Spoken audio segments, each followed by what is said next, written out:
nicely done. Hoyland. Oh yes, he must score surely. They have. Jamie Hoyland has done it. Oh, on the stop from Johnson, Kate Quigley.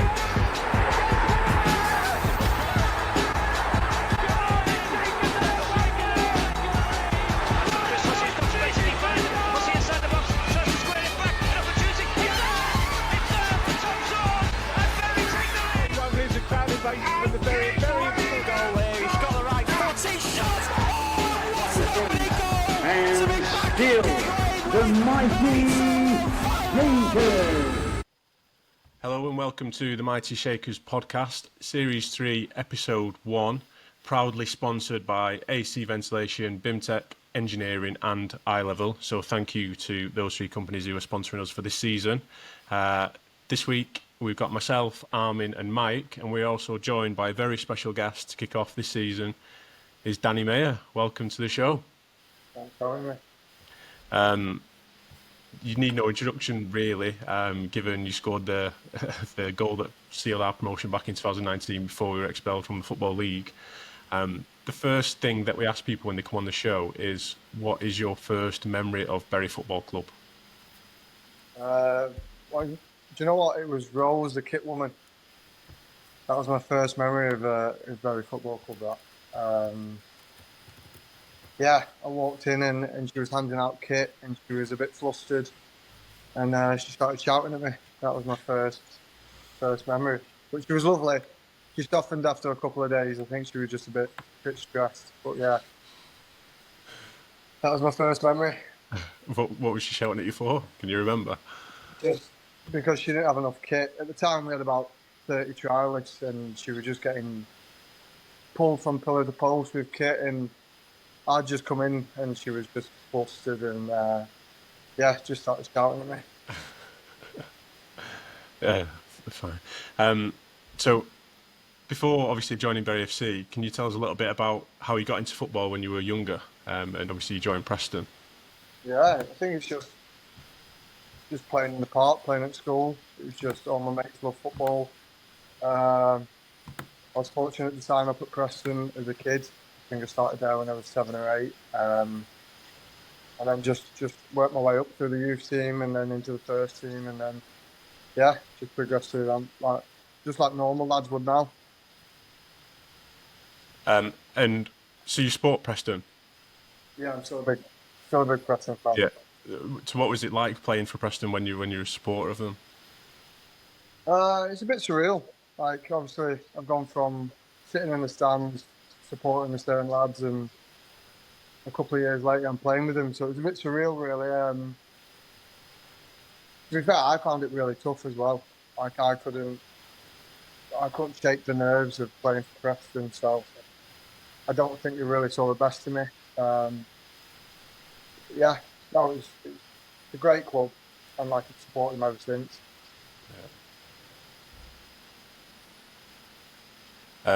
It's interesting you say that, because I bet you must have gone from, like I said, like sat in the stands with your mates to being then there watching you on the pitch, and probably people asking you for your tickets and everything like that comes with it.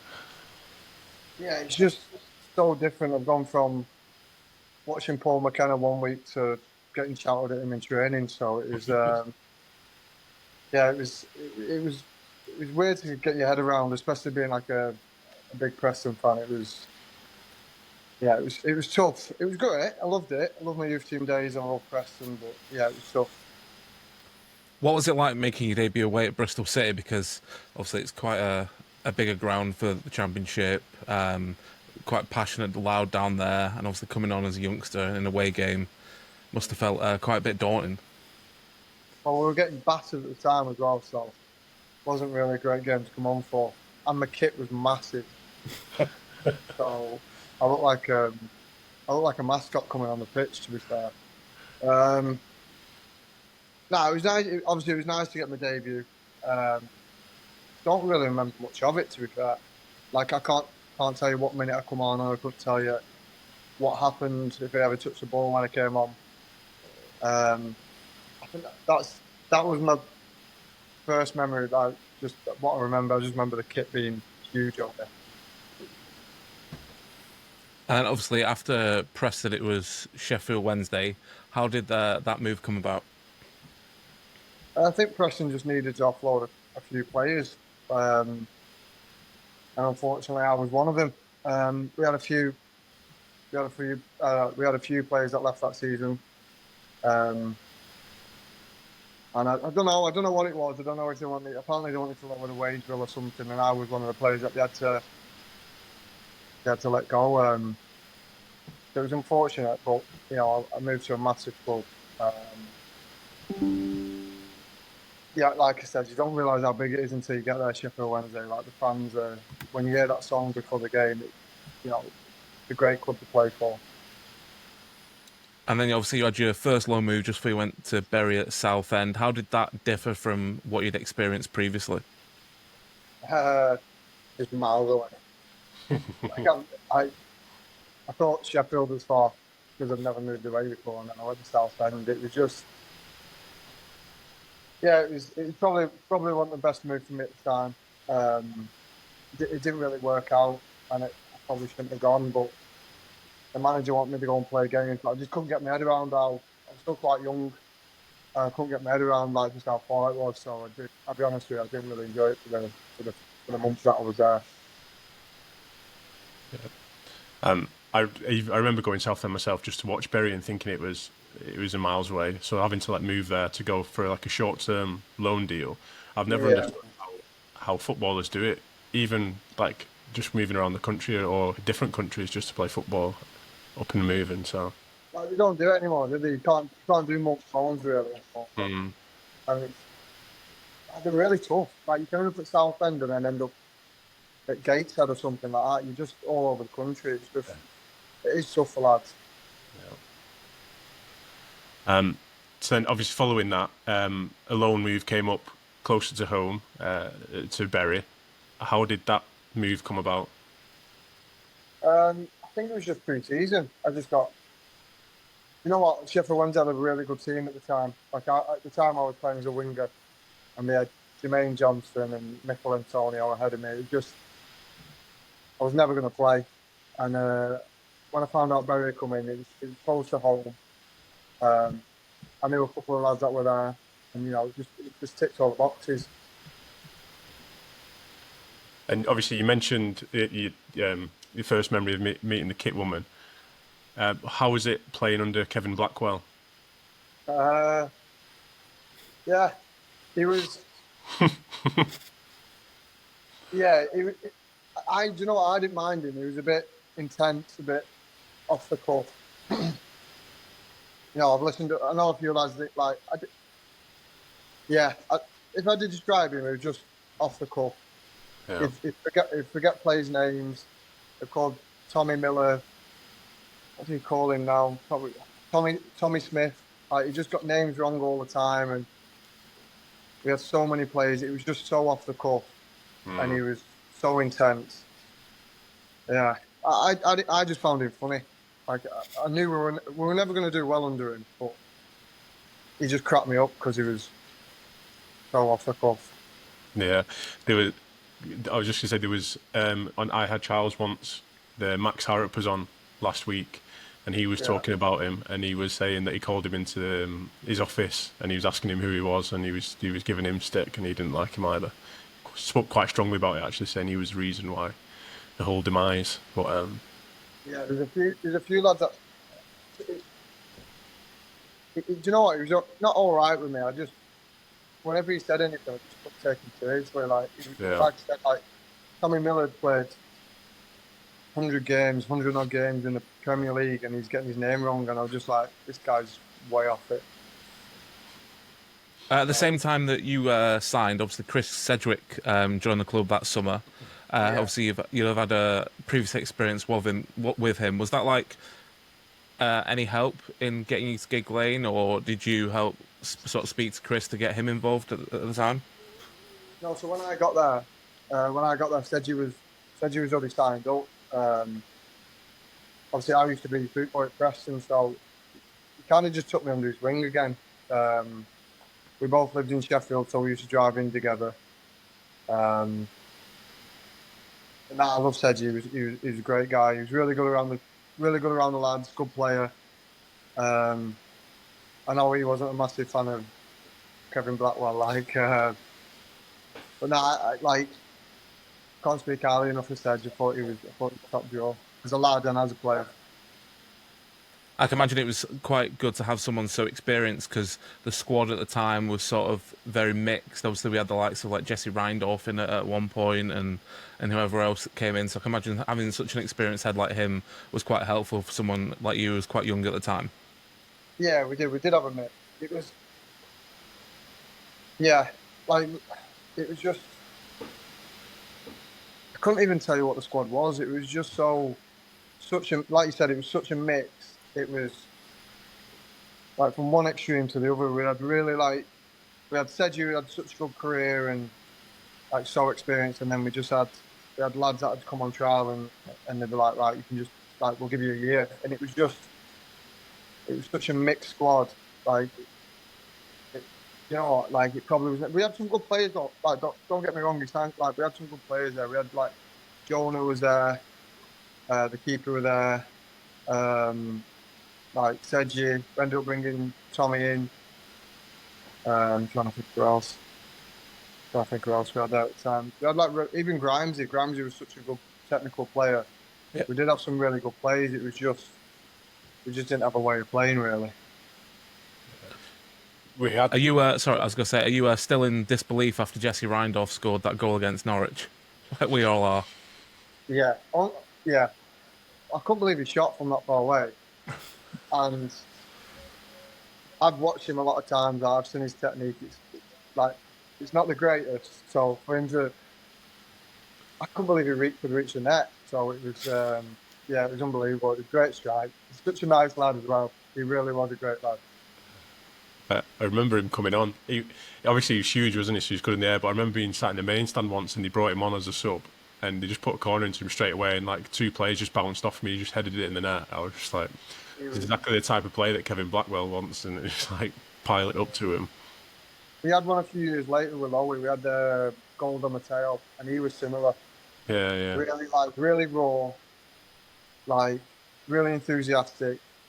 Probably not the greatest technique, but just so strong and quick. Yeah, but like you mentioned about the squad and how many players we had, there were so many, and I think like some players like playing for free apparently and like non-contract and all like this mad stuff. We had Marcos Navas, who's like genius. Navas' brother. John Rooney played a few games. Obviously, he's now at Maxfield, but Wayne Rooney's brother. Ewan Holden, who was one of Armin's favourites. Stuart Holden's brother, who'd like never played professional football before, and I think he was probably the better one out of the three that I mentioned. And we had actually Young's brother as well. I think Luke Young. I'm sure he played for us for a few games as well. He did. He can. That's honestly, like the whole time at Bury, just the amount of players that came through the door, and just random players. It just we just bring players in and just give them a goal. Like it was just so bizarre. I've never really seen out like it, but it was good. I've just remembered we had a striker called Pan Latif. We had him on loan from like West Brom or something, and I remember he missed the sitter and Blackwell slated him in an interview. I'm sure he said something like his nan would have scored it or something like that. Proper slated into him as well. But there's so many players. Even when I was looking on Wikipedia before, loads of them aren't even on there because I think we had that many players. Yeah, and then you search them and then you can see that they played a few games in that season before he went. But there was obviously, like you said, there were some good players there and like the core of the squad that stayed on for the next season. I think Blackwell did bring in Tom Sawers, I think, and we had like Nardiello. Hallam Hope scored quite a few goals towards the end of the season as well, and Danny Rose. Obviously that there was a change. Blackwell got sacked and then Ronnie Jepson took over. What was that? Because I don't think he won a game, did he, as manager? He had about 10 games, I think. Did he have 10 games? I think so. You know what, honestly, I couldn't remember. I remember we played Cambridge in the FA Cup. Home and away, I think. And I remember getting beat. I think we got beat away, didn't we? In the FA Cup, and I think that was his last game. I think that's what I remember. Yeah. Just so long ago and such a mad season. That's so much went on in one season. Yeah. It was a good season for you, though, and obviously at the end of the season everyone was surprised when they announced that they signed you on a permanent. Was that an easy decision for yourself? Yeah, it was. Yeah, I really enjoyed my time there, especially when Flickers came in, when Flitcroft came in. Like the players that we were bringing in, like I knew we'd have a right goal the season after, and like I really got on with Flickers. He was really good for me. It was an easy decision. And like I said, towards the end of that season, I ended up playing really well. So like I just wanted to stay on again and try and kick on. And just on that, would you say that if Blackwell had stayed on, the decision wouldn't have been as easy for you? I wouldn't have stayed on. If Blackwell was in charge, I wouldn't have been there the season after.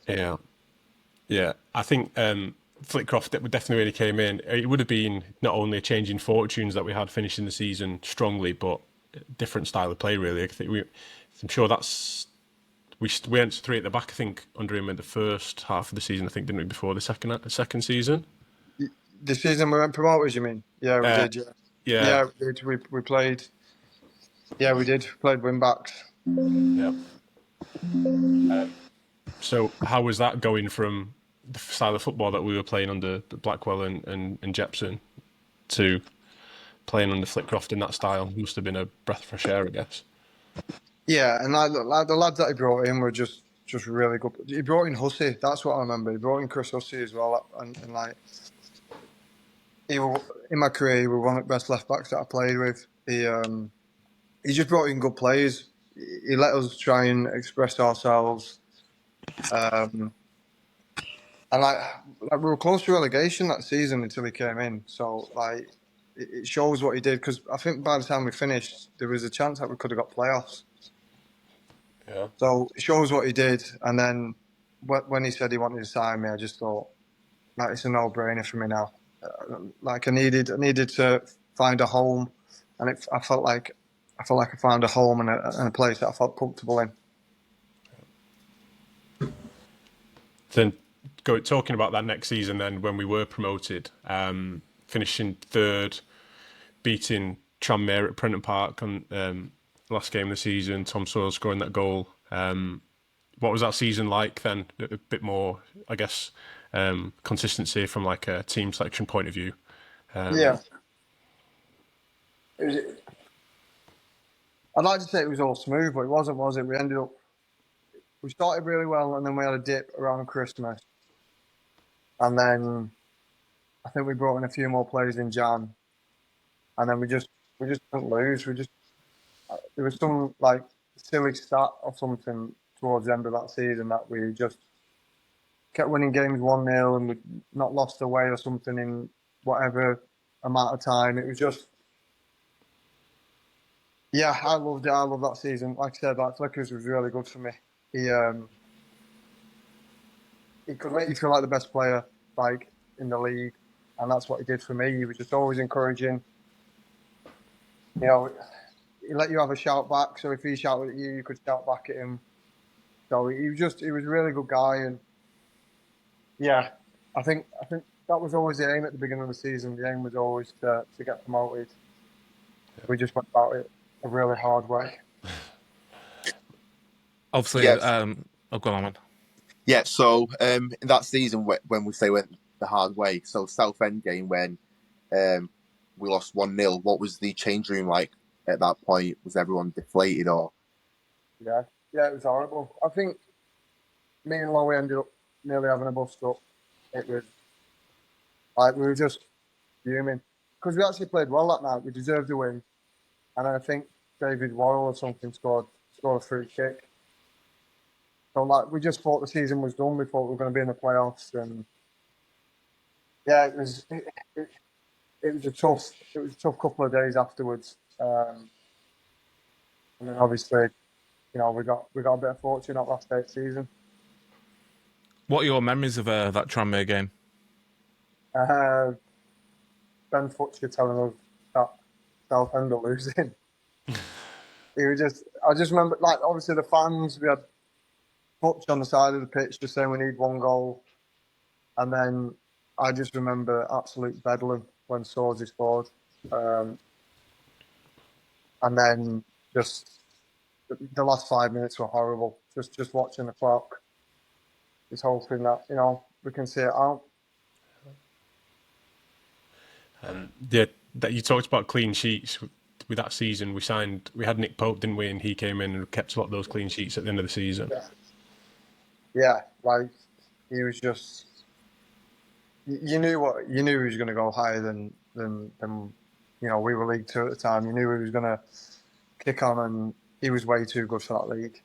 Just probably his kicking wasn't the best at the time, but like no one cared. He just every cross came in, he came out for it. Every throw in that came in, he was just. If we didn't have him towards the end of the season, I don't think we'd have got promoted. Yeah. At the end of that season, obviously, you were named in Team of the Year and named Player of the Year in League Two as well. How does that sort of rank in your sort of career achievements? Yeah, it's right up there, to be fair. Like, obviously, promotions are the big one. They're the ones that you look at and, you're probably the most proud of. But, yeah, I'm definitely proud of it. It's definitely something that, like I said, like Flickers was always really good and always made you feel like the best player in the league. And it just, he made me feel like it. So whenever I went out on the pitch, I felt like I was going to be the best player on the pitch every game. And it is down to Flickers, really. Like that was he's a massive reason why I won that award. Yeah, like I said, I can't speak highly enough of him. And you mentioned Chris Hussey before. What made that partnership so special down that left-hand side? Just the fact that I always wanted to go inside and he always wanted to go outside. It was. I think you just get. I've had it with a couple of players. Like you just get. I had it with McFadzean a few years later. It was just. I think when you play with good players, you kind of get an understanding. And yeah, Hussey was definitely probably one of the best that I played with. His left foot was a wand. Like the amount of assists he used to get a season were outrageous. So I think it was just that. It was just the fact that he always wanted to overlap. So he always gave me an option to go inside. And if I ever wanted to pass to him, I knew he was always there. So then we obviously spent a few seasons in League One before being relegated in 17-18. With Lee Clark was probably one of the managers that was a bit of a culprit for that. What was it like playing under Lee Clark? I didn't, to be fair. Like, I think so. Flickers went, and then Brassy took charge for a little bit, and then I remember like Bristol Rovers away. I honestly can't tell you what I did, and then it kept me out for like a year, and I didn't really play under Clarkey. He came in the first season, and he was. Again, I was injured, so it was. Obviously, I didn't see much of him as a manager. He's obviously had a good career, hasn't he, as a manager. Did well at Huddersfield, did well at Birmingham. I never really seen him as a coach because I never really played for him. Yeah, I just like I said, I was injured for the full time that he was there. Probably didn't have the greatest relationship with him, but yeah. And then obviously after that, it was Ryan Lowe. How was that transition from him being a teammate to being your manager? Did it have to be sort of like new boundaries set up? Because obviously it's a bit of a different atmosphere. How did that sort of work out? Do you know what? He did it really well. He took us away straight away. So I think we had a game off or something, and he took us away to Chester for a meal and a bit of a night out. And we all went out together, and he just did it really well. He didn't really distance himself. Obviously, you have to a little bit, but he was still taking some sessions anyway. When I was coming back from my injury, because Clarkey brought in so many players that we ended up having 6 lads that were just sat on the side anyway. So I ended up, when I come back from my injury, Lowy was taking sessions for me and the other lads. So he was still taking sessions. So really, as a manager, it took us a while maybe to get used to calling him Gaffer. That probably took a little bit of a while. And then at the end of the season, I think he really put his stamp on it. The season after, really. Yeah, I think he was probably a bit unlucky not to be given the job earlier, I guess, because he had a short stint, didn't he? And then Chris Luchetti came in. Oh yeah, he did. 10 games or so. Didn't work out. And then obviously Lowe was back in charge, but I think by then it was going to be tough, I think, to turn around the fortunes, because I think we had... The squad wasn't great. We had like a few young players coming through, didn't we, who were playing like from the 23s or even younger. I think like 16, 17. Like Scott Burgess was one of them, I think. And yeah, I think to be fair, even when Chris Luchetti come in, I just think sounds really bad, but it was just a sinking ship. I don't think like Chris Luchetti probably didn't. Obviously, stats wise, he didn't do great, but I actually got on with Chris Luchetti. I thought he was a nice guy. I think he just came in hoping that he could turn the tide, and it was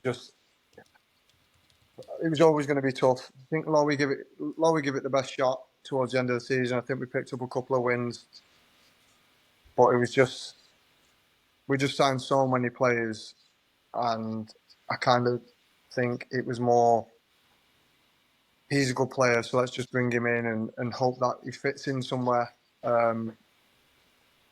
Didn't really have a plan of like we're going to play 4-3-3 and we're going to sign these players. It was more like he's a really good player, so we'll chuck money at him and give him a 3-year deal, and we'll just hope that somehow it works. And if it doesn't work, then we'll just sign someone else and hope that works. And it was just, I think Lowy did it well at the end of the season. Obviously, he had to have a bit of a clear out, and he did really well. Onto that 18-19 season, obviously our final season in the EFL.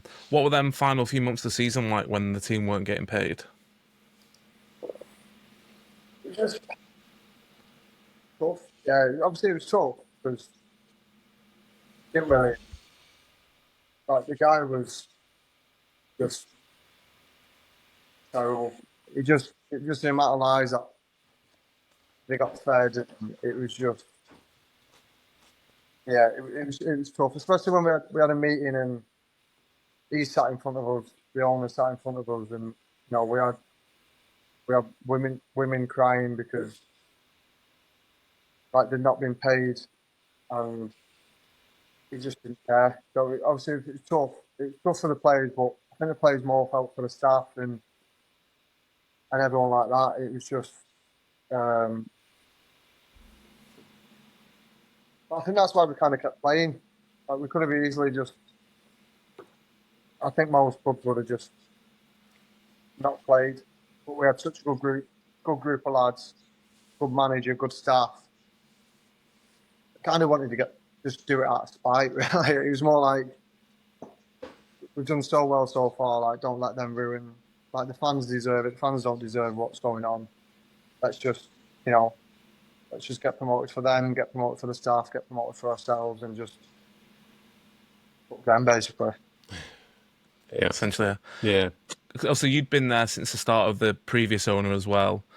Were there ever any sort of signs or anything that made you wonder what was going on? Because obviously, from a fan's perspective, no one really had an idea up until a few years later. Yeah. So yeah, we were getting paid by just weird names, and earlier, like this is a couple of years earlier, some lads would come in and say they've been paid by. On the pay slip, it wouldn't say Bury FC, it'd say like a hairdressers or something like that. It was just the thing with Stuart Davies, he wanted to do so well for the club, but I think he thought it was like Football Manager, and I don't think like he took over and he wanted to help the club so much, but I don't think he realised what came with owning a football club. So like we didn't have Carrington and we just stayed at Lower Gig. everything would have been the same, and we wouldn't have been in. He wouldn't have been got the club in so much debt. Like, it was just the decisions that were made by the club were so bizarre. But yeah, there were definitely signs. A few, like, maybe 2 years before, maybe a year before, I got paid a week late, maybe 10 days late. This was happening all the time. That's mad to like being paid from different companies and things like that. It's just I just don't think anyone expected it to get to the extent it did, really. yeah. He was mad Stuart Day though, because I remember him on TV doing kick-ups and stuff, and it was like an FA Cup game or something. He was on ITV something. And he was like doing kick-ups and things. Well, there was a pre-season that I was injured. I can't remember what pre-season it was, but I broke my metatarsal, and then I was out for the whole of next pre-season. And I think he went to Portugal, and I was like, I don't really want to go. Like, let me just stay at home and do my rehab at home. They were like, no, I'll just come and be around the lads. I was like, okay. So I was away from the lads, and then I went to like go and watch training while I was injured, and the keepers were doing like crossings. Stuart Day's doing the crosses from the left hand side. What is going on here? This is outrageous. Like, we've got our owner just taking crosses from left hand side here. Getting involved in training. Yeah, he wasn't Were they any guy, good? so come on, man. Were the crosses any good? Do you know what? We're all right, you know. He should have been playing in that black belt team then, probably, shouldn't he? He'd have been one of them. I think he. Well, he had a kit, didn't he? He had a training kit because he used to play head tennis with flickers, so he had a training kit. Obviously, you mentioned pre-season now, so we're in pre-season at the moment. Were there any other memories of pre-season? Obviously, you have the Tenerife trip, or like what was the Cornwall trip like in comparison? Oh, actually. Cornwall, we went to Cornwall, I think the first year you came in. Yeah, it was 2013. We played. Oh yeah. We played the team on like the Tuesday and the Thursday, and we beat one of them like 13-0. Cornwall. Yeah, Cornwall. No, I must have come after that then. No, all right, yeah, fair enough. I must have done. I don't think I went Cornwall with Berry. No, my first one for Berry was Tenerife. Did you enjoy that trip with it being pre-season, or was it quite tough?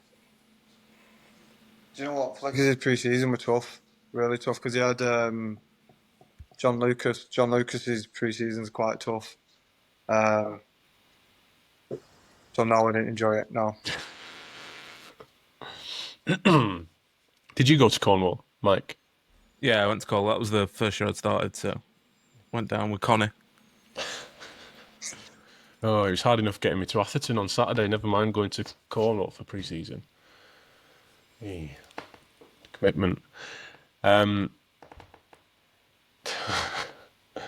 Did you come to Tenerife then? Yeah, I went to Tenerife as well, and I was stupid at that point because obviously I was doing it as a volunteer, and I was like, I'm not missing a game for 2 years while I do my degree, and then I'll hopefully get me a job, and then it didn't. So, but I did go to Man City after that. Sorry. Yeah, it worked out well then. Do you remember that Spanish team that we played, and we were just CD Marino, and we were just kicking lumps out of each other, and Flickers was just insulting the other manager's trousers. I didn't know he was insulting the other manager's trousers, but I think Pablo Mills spoke about it, Dan. Oh yeah. And he was saying that they were just kicking lumps out of you, and obviously you'd normally think it would be the way around. And then Tom Walsh came on, didn't he? Yeah, he did. Yeah, he did. Yeah. We had a lad who spoke Spanish on trial, and Flickers pulled him over and said to him, "Tell him that his trousers are terrible." Walsh came on for the last 15 minutes. I think he munched someone as well. I think he crunched someone. I think that's what, because we had Pablo Mills on towards the end of last season, and he said something about that I think they didn't take kindly to us bringing on a physio, and he was still running rings around them. Because did he score in that game, or he scored in another friendly, I think, didn't he? I think he scored in that game, actually, yeah. Yeah, I think it yeah. did. That's properly taking the piss, isn't it? Yeah, they were It'd have been, as well. yeah, they'd have been in trouble if Stuart Day was coming up, whipping balls in. Yeah, I'd enjoyed to watch that.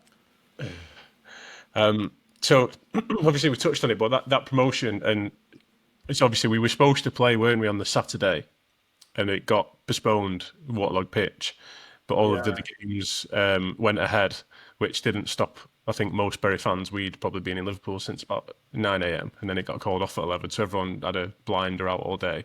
I think the other teams that we needed to all drew or lost, so we went into the Tuesday just needing a point. Yeah, they did. So obviously we were 1-0 down. What was that like scoring that goal? It still cracks me up that I got given that goal. It couldn't have been any more of an own goal. I'll take it. I'm going to have it. Like, I'm still having it, but it could not be any more of an own goal. Obviously, you can see from the celebrations, it was just. I was so excited. It was a great feeling. Like I said, I knew we needed a point. All the results went for us. I remember lads texting in the group. I think because our game, we was at the hotel at the time when it got called off. So I remember driving back home, and just everyone just saying we need a point. But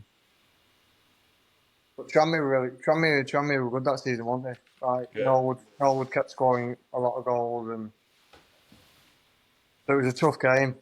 But yeah, it was such a good feeling, especially because I got promoted twice, and both times at Plymouth Argyle, weren't they? But like the first time, we all got because the fans ran on. We weren't allowed to come back out. We had to stay in the dressing room to celebrate.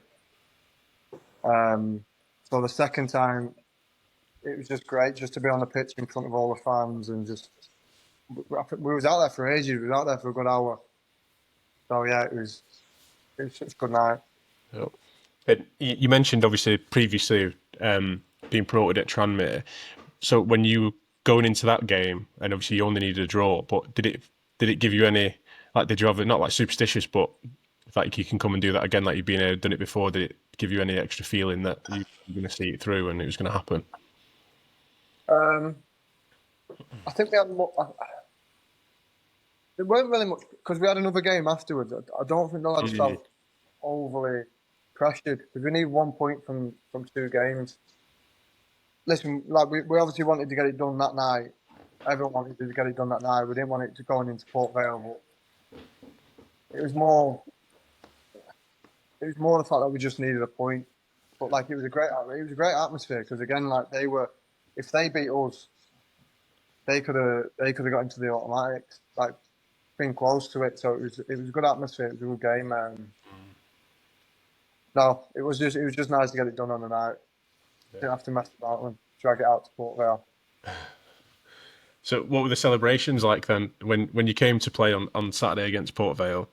Were there still a few sore heads, or was this? Yeah.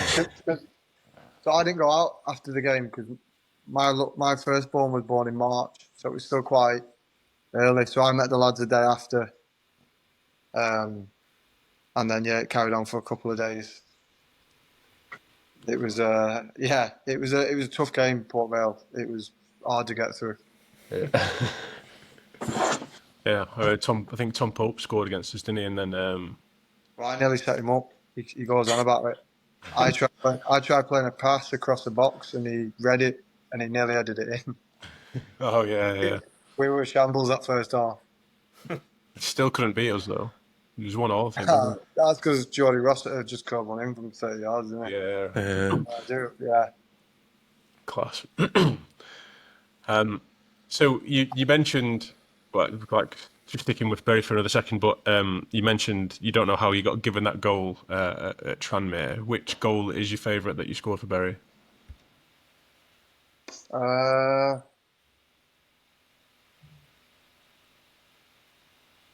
Too many. I've got a couple of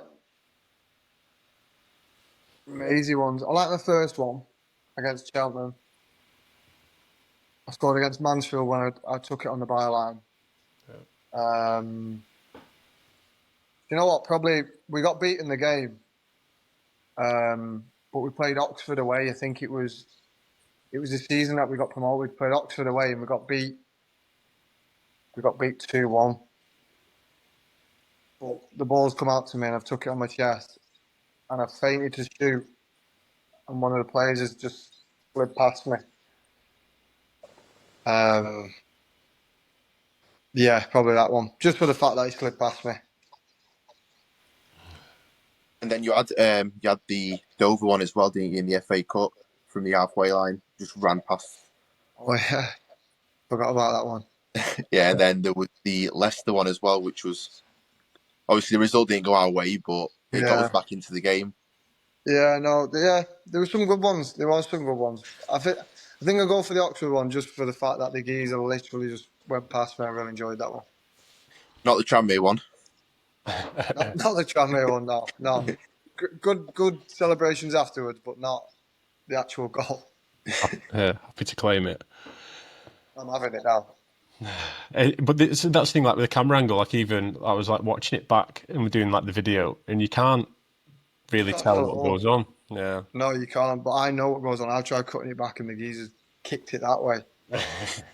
So, but like you said, because at camera angle, you can't tell at all. Yeah. Class.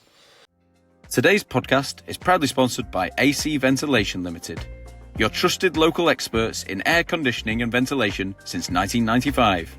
Based in Rochdale, AC Ventilation serves the entire UK, bringing fresh air and comfort cooling with heat pump technology to commercial businesses.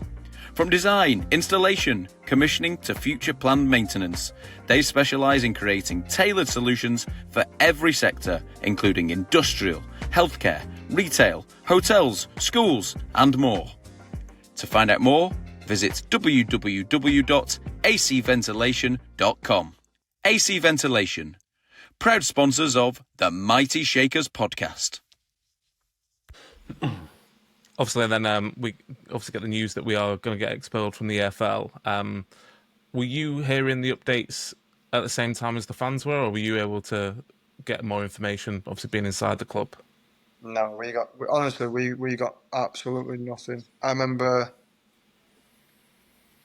speaking to Lowy, and he said, give me a couple of weeks. Because Lowy wanted to stay. Lowy was, because we had a really good team.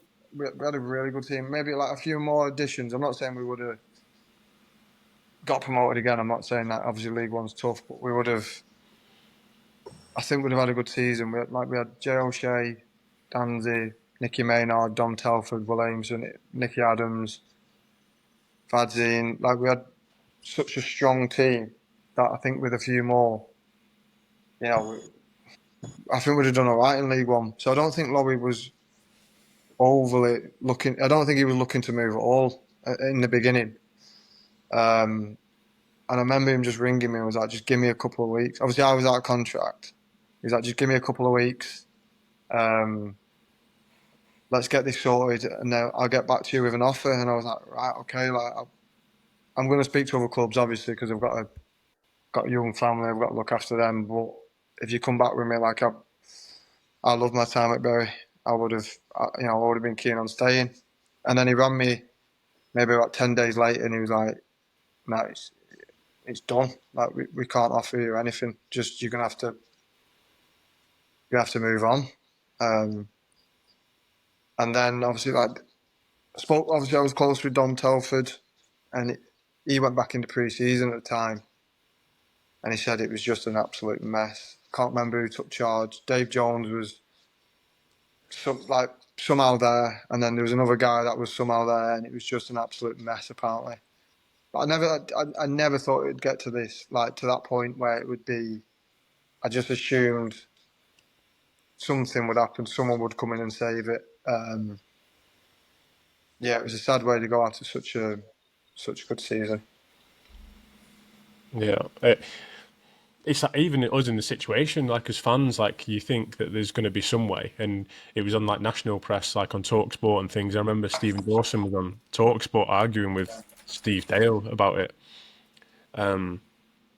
Steve Dale was just horrible. like just a gross human. He was honestly like just the stuff that he said like to Dawson. Just the fact that he just sat in front of everyone and just blatantly lied. Women are, like I said earlier, like women are crying. Obviously, you know Jimmy Dickinson. He wasn't on loads at the time. Kitman wasn't on loads, and he's just like they've not been paid a penny since. But like obviously, we had the PFA. The PFA helped us out and paid us. I think it was like a quarter or maybe half of our wages to pay our bills. Some of the staff were getting, obviously then under the PFA, they were getting nothing, and they were still coming in every day. And he just sat in front of everyone and just blatantly lied. And he was just so smug about it. You could tell he didn't care. There was only like the reason he came in was to do what he did. I don't really want to go on about him. Yeah. Less our time, the better. Obviously, you then went to Plymouth and reunited with a lot of familiar faces. How quick a turnaround was that? Obviously, from Ryan Lowe going in to you joining up a few weeks later. It wasn't like a given that I was going. Obviously, like I said, I had my little boy in March, so we were looking to try and stay around family. But then I went down to see Lowy in Plymouth, and we just got a real good feeling for the place.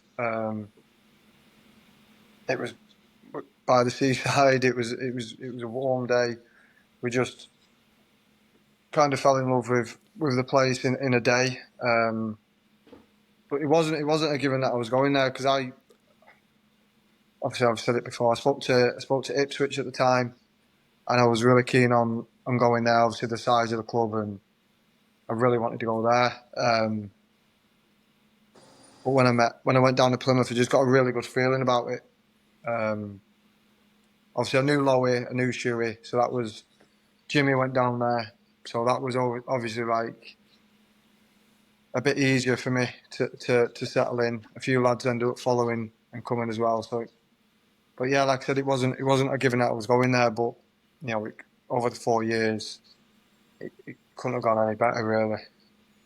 And how did that experience differ from, obviously you spoke about before, when you went to Southend, it was a bit of a weird experience moving away. How did that differ this time with being more mature, and obviously you mentioned you got a young family?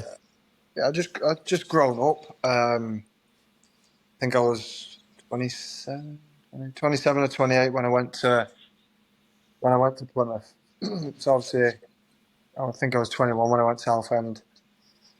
Grown up, and it was just a different experience for us as my partner had never lived away, never really lived anywhere like that by the sea, and you know, just days off with our little one was just a lot different than days off up here. It was a great experience, and it is such a good club.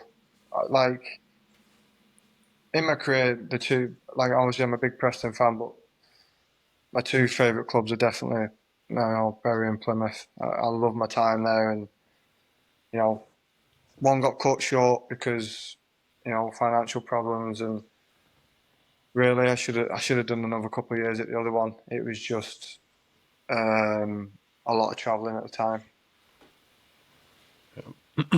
But obviously that yourself and Lowy and Shuey and everyone moving down to Plymouth was obviously a successful one because they were promoted in the first season, I think, wasn't it, from League Two? Yeah.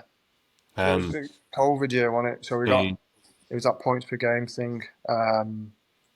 It wasn't probably one as smooth as it sounds. You know, Lowy had his way of playing, and it took us a little while to get used to it. New players and whatnot, and we brought in quite a few players. But like on paper, the team was, you know, like I said, our Bury team was too good for League Two, and that Plymouth team was too good for League Two at the time.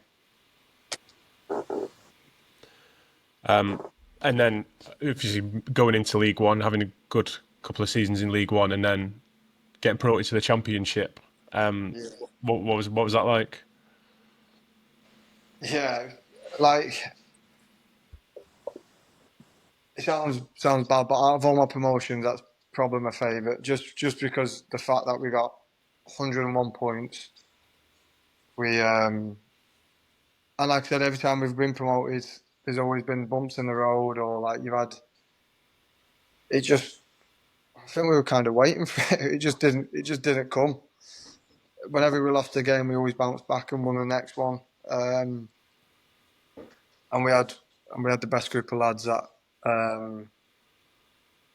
like best group of lads that I've been involved in. Really, like the Bury team was amazing, like top lads. But that group was just like I got married in the summer, and eight of them came or something like that. It was just we still keep in contact now. We still speak most days. We've all got a group. It was just, sure we did well. He signed a lot of good lads. Probably differed. We weren't on paper. We weren't the best team in the league at all. There were miles bigger teams than us and better teams than us, but we just got set up in a good way, and we had really good players and top lads. And obviously, you spent the last couple of seasons at Fleetwood. Is it good to be back up north now? Yeah, it is. Do you know what? Like the kids are settled. Kids are settled. Family's happy that I'm home. So that's the main thing. I'm getting to an age now that you just want to, you want a settled life off the pitch. You want your kids happy, and so it's nice to be up north and settled back at home. Did you play under Scott Brown at Fleetwood? I did, yeah. So what was that like? He was good. He was intense. He did really well the way he wanted to play and whatnot.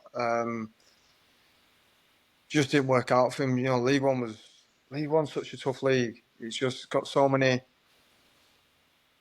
big teams in it. It just didn't work out. His pre-season was really tough as well. But you can't help but respect him just for everything he's done in his career. Like, he's a great guy, and the season before they did really well under him. So it was a shame that it didn't last a little bit longer. Also, there's a big question on everyone's lips for Bury fans at the moment. But would there ever be a chance of you returning to Gig Lane now that Bury are back? Yeah, definitely. I said it not long ago. I've spoke to Dom Telford about it. Spoke to Danny Rose about it. I think they feel the same. They'd love to come back one day. I loved playing at Gig. Like, don't know what it was. It was just I enjoyed the atmosphere. I enjoyed the stadium. The pitch was big. Just I really enjoyed my time there. So, I'm 35 in October.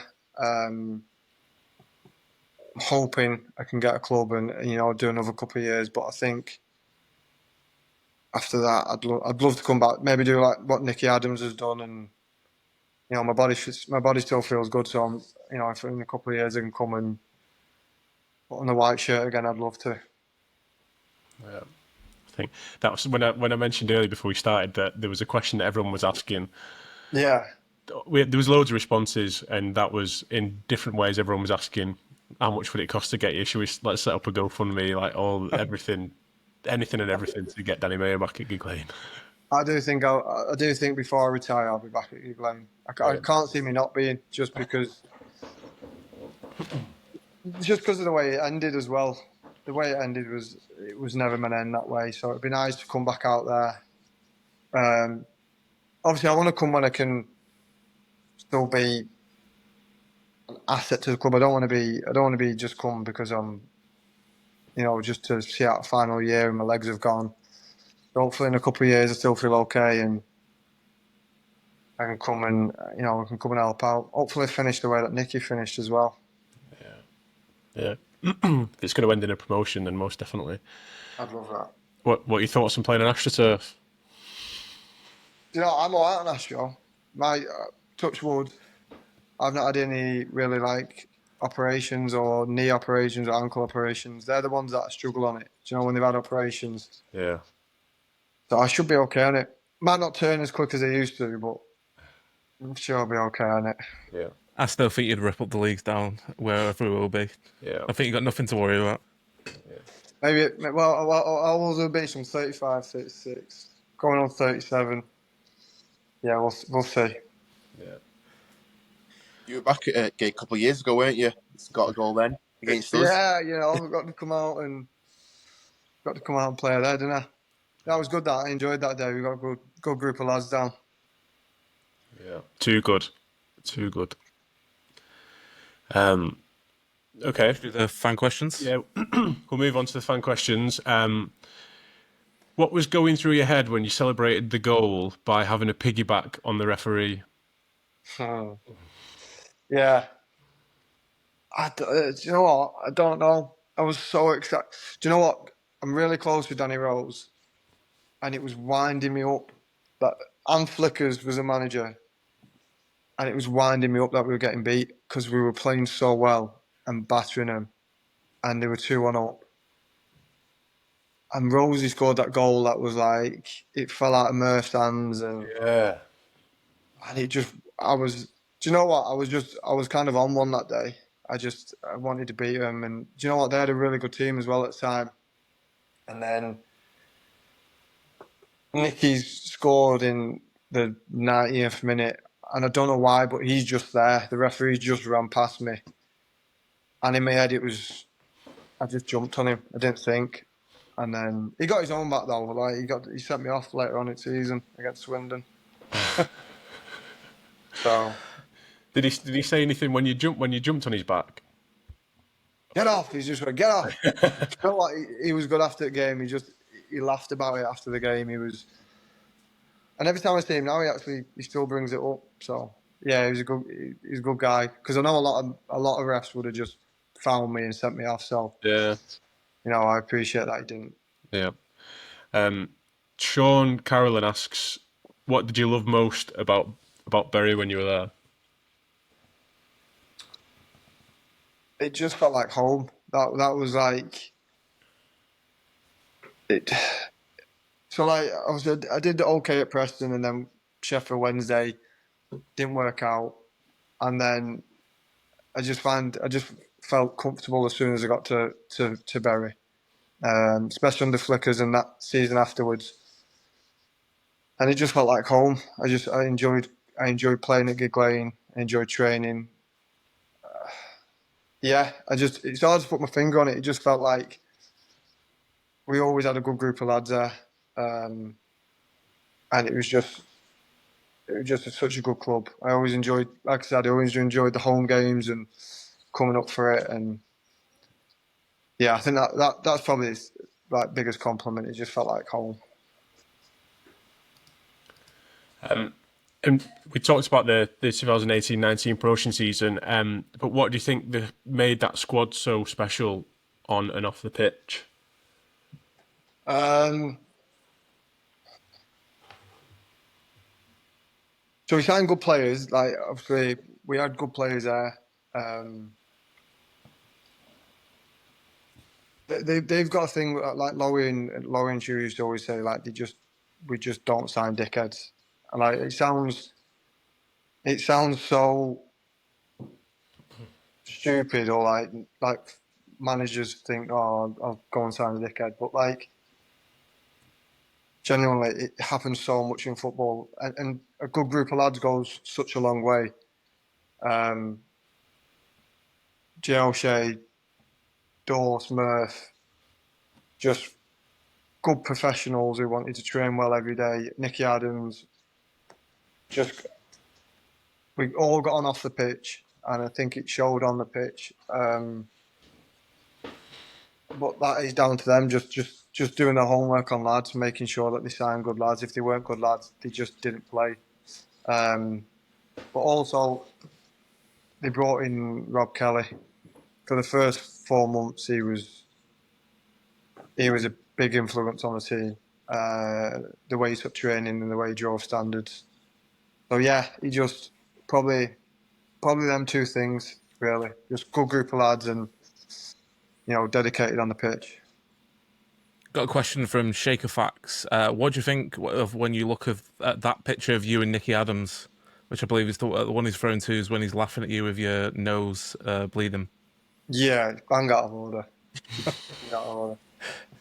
He's absolutely. I've got that on my phone. I've got that, and I've got another one. I thought he was on about the other one where I've got one where we're like holding hands, and it's got my name on the back and his name on the back, walking off. That's a good photo. Prefer that photo than the broken nose one. It's because he's so. I know what he's like as well. He would have been buzzing. The fact that we won and I've come off with a broken nose, he was so happy about it. I don't think I've ever seen that other photo that you mentioned. Like he's absolutely pissing himself at the fact that he's got like a tissue up his nose because obviously he's broken it. It's just like I can imagine like Nicky would be all the time as well in the changing room, like any sort of anything like Send that. them. I've got them both. I'll send them both on Instagram afterwards. Yeah. There we go. Honestly, it's bang out of order. And what was your favourite match for Bury? Oh, MK Dons. Oh Yeah, the MK Dons one. Gig Lane's gone down. That was, yeah. I'm trying to think if there'd been any more. Because I was there a long time. It was. There's probably games where, like, individually I've enjoyed, probably where I felt really good and felt like I played really well. But I think the MK Dons one was. I think, like, obviously, they were above us at the time and were 3-1 down at home. Just summed up our season, really.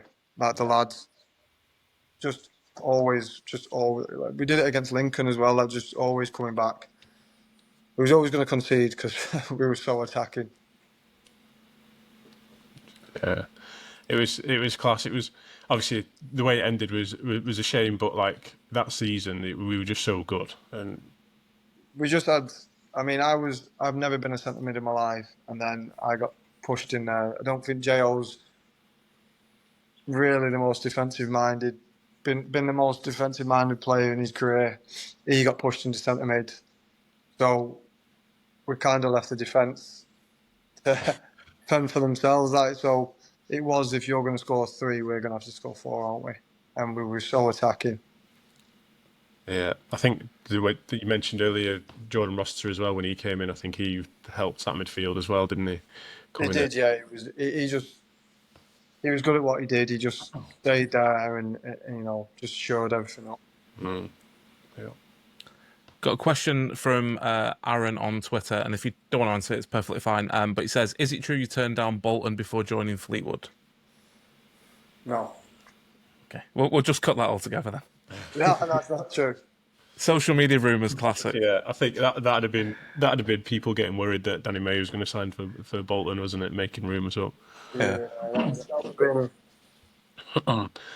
He would never do that to us. Well, let's change the question up a bit. While you were at Bury, what was the biggest club that showed interest that you turned down?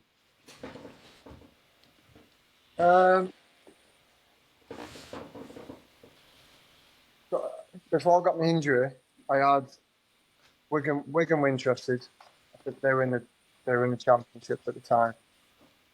But I just got injured. So like I think that January is the one where most of the interest came. So I know Liam Clark went to Sheffield, and then we played Sheffield at Christmas, around Christmas time. And I knew that Paul Coots at the time, and they both come up to me and said, like, we've been told that you're coming. And I was like, well, I'm injured, so can't see that happening. But apparently they were interested that January. And I spoke to the manager at Wigan. But again, it was just, I said to them both, I'm knackered. I mean, I had an operation like the week after. I didn't play again that season. But yeah, that's probably the biggest ones. Okay, so we have some quickfire questions that we end interviews with. Messi or Ronaldo? Messi. Favourite ground that you've played at? Favourite ground? I was going to say Wembley, but we got battered to Bolton, so I'm not going to say Wembley. Favourite ground? Chelsea. The worst ground that you've played at? I played at Salford's before they actually built up Salford's when I was at youth team at Preston, and that was bad. Well, yeah. If you do re-sign for Bury, then there might be a couple more of those. We've had the best match that you've played in. What, in my career for Bury? Yeah, in your career. My career. The Chelsea one was good. When we took them to extra time. Obviously, I mentioned the MK Dons one. That was a big one. Trying to think if I've had any more big ones. I think them two stand out. Them two probably stand out. If you could eat one dish for the rest of your life, what would it be? What am I into at the minute? I'd have to do takeaway. I'd have to do a raw curry. Nice. What do you go for when you get a curry? Spicy? I have to share tikka masala with my missus. Well, the next question is, what spice level do you get at Nando's? Just medium. Yeah. Yeah, no, I can't do the... Is it lemon and lime or whatever it is? I'm not into that. Yeah. I can't remember what it is. And I don't want to go hot. It's just pointless. Ruins it for me. Yeah, that's all right. There's a few people have gone for the lemon and herb one, so you're all right. What would your perfect 5 items be on a full English breakfast? Do you know what, I'm not into full English, is it? But I'd go sausage, bacon, beans, maybe just for a bit of moisture, hash brown, and do you know what? I like a potato cake. Yeah. Ciao. Solid. Yeah. No berry black pudding? No, I'm not into black pudding. Not for me. That. You can be you can be forgiven. You're all right. My dad loves it. Not for me. Pablo Mills went for fish fingers. What? I can imagine he did. Yeah. What was it like playing with Pablo Mills? You sound Pablo just moaned. What a moan! I moan a lot, but he moaned. He moaned about everything. Nothing was right ever. Good lad, nice lad, and did really well for us. Yeah. Just moaned. Yeah, he was good. He was telling us. Well, he think he must have had a fallout with Flickers towards the end because he was talking about he went out on loan and then came back and then he said he couldn't train with the team and wasn't allowed to travel to the Tranmere game or something like that. He used to telling us, but I don't remember that. Would it go in? Stuff like I can see that side of Flickers. I can, but again, I can only speak about what he was with me, and he was the top drawer with me. Yeah, I'm sure there's two sides to it all, but he didn't go into any more details. What would you like to get rid of from football? If there's anything you could get rid of, what would it be? Cowboys.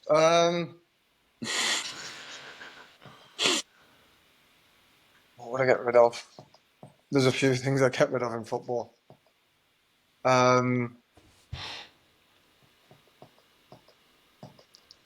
Like I don't like how it's just all driven by stats at the minute. Like it winds me up. Like just a player could have a horrendous game but scores a goal, and that's all that matters. And I think it's all the crap. Like I think there's more to football than just stats, basically. Yeah.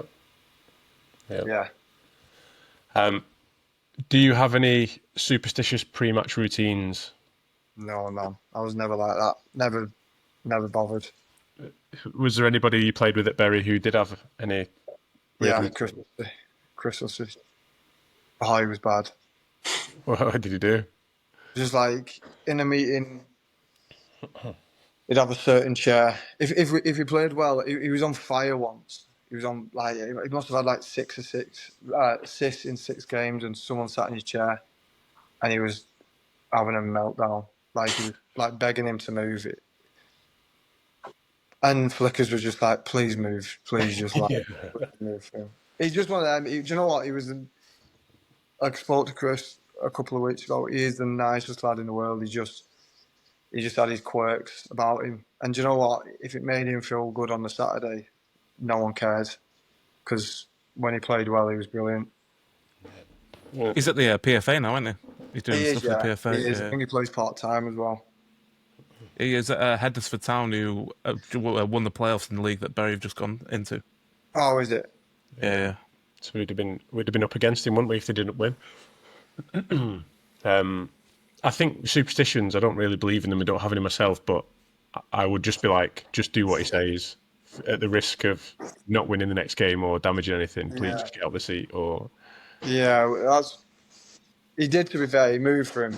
Lads hammered him for it. It was Jonah at the time, so it was. Yeah, it was funny. He's just like that. He's a bit quirky, but like you said, he was playing so well at the time. It was just like, no one cares. Just move. Yeah. So that's all the questions that I've got of Armin and Mike. Is there anything else you want to ask before we end the interview? No, all good. Well, I know what us three have, but growing up in the Preston youth team, did you ever experience a warehouse night out? Yeah, I love warehouse. Tuesdays in warehouse. Yeah. Yeah. Great Which night out. floor? Second. Yeah. First floor was too dodgy. Nah, I'm not. Yeah, I wasn't. It was too. Do you know what? Tuesday warehouse, and then I used to go out on a Thursday in lava before it got burnt down. Of Oak, yeah. Those were the days. Did you ever go Monday night Squires? Squires in assembly. Yeah. Hey, New York at the back. How were they giving out 70p drinks in assembly? I have no idea. Oh, 70p. So good. The issue with warehouse was that you'd go in on a Tuesday and the middle floor would be like the middle floor, Indian rock and stuff. But then you'd go in on a Friday and they've changed the floors. Like, Change it up, don't they? Yeah.